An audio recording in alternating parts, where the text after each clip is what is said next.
Nadreen, क्या आप यकीन करेंगे कि कोई शख्स चंद लम्हों में आपसे आपकी मर्जी छीन सकता है? क्या यह मुमकिन है कि आप खुद अपने हाथों से अपनी कीमती चीजें किसी अजनबी को दे दें और बाद में आपको कुछ याद भी ना रहे? पाकिस्तान के मुख्तलिफ शहरों में इस वक्त एक अजीब और तशवीशनाक रुझान की बात की जा रही है। लोग ये क्लेम कर रहे हैं कि सड़कों, चौराहों और सिग्नल्स पर कुछ नौसरबाज एक खास तरीके से शहरियों को टारगेट बना रहे हैं। इस पूरे कहानी का मरकज एक केमिकल है जिसे स्कोपोलामीन कहा जाता है।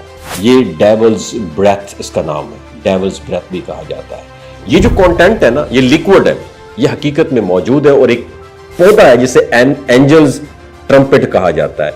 एंजल ट्रम्पेट से हासिल किया जाता है और मेडिकल दुनिया में इसका इस्तेमाल मखसूस बीमारियों जैसे मोशन सिकनेस के इलाज के लिए भी किया जाता है। लेकिन ज्यादा मिकदार में यही लिक्विड, यही मादा इंसानी दिमाग पर गहरा असर डाल सकता है, जिससे कंफ्यूजन होती है, कमजोरी और यादाश्त में खलल भी पैदा हो सकते हैं। तो अब हम बात करते हैं उन दावों की जो लोगों को सबसे ज्यादा चौंका रहे हैं। कुछ रिपोर्ट्स के मुताबिक मुतासरा शख्स बज़ाहिर मुकम्मल होश में होता है, वो चलता है, बात करता है, लेकिन उसके डिसीजन, फैसले अपने नहीं होते। वो वही करता है जो उसे कहा जाए और सबसे खतरनाक बात, बाद में उसे कुछ याद भी नहीं आता। और इस ड्रग का जिक्र जेफरी जो एप्स्टीन है उनकी फाइल में मौजूद है।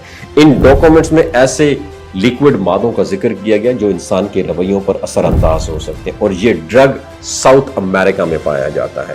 वहां से कोलंबिया के रास्ते पाकिस्तान पहुंचता है और तारीखी तौर पर ज़हनी कंट्रोल के मौजू पर तहकीक हो रही है। मिसाल के तौर पर CIA का एक खुफिया प्रोग्राम है प्रोजेक्ट MK अल्ट्रा, जिसमें मुख्तलिफ केमिकल के असरात को स्टडी किया गया और बाद में इस प्रोग्राम की कुछ जो तफसीलात हैं उनको डीक्लासीफाई भी किया गया, जिससे यह साबित हुआ कि इस तरह की तहकीक वाकई की गई थी। और पाकिस्तान में सोशल मीडिया पर सामने आने वाली वीडियोस के मुताबिक कुछ लोग खुद को फकीर या दरवेश जाहिर करके गाड़ियों के करीब आते हैं। जैसे कोई शख्स शीशा नीचे करता है, वो चंद लम्हों में उसे मुतासिर कर देते हैं। उसके बाद मुतासरा फर्द अपनी कीमती अशिया जैसे मोबाइल, नकदी या दीगर सामान खुद ही उनके हवाले कर देता है। रोजाना जराइम होते हैं, तरीके बदलते रहते हैं और हम खुद को महफूज हमें रखना होगा।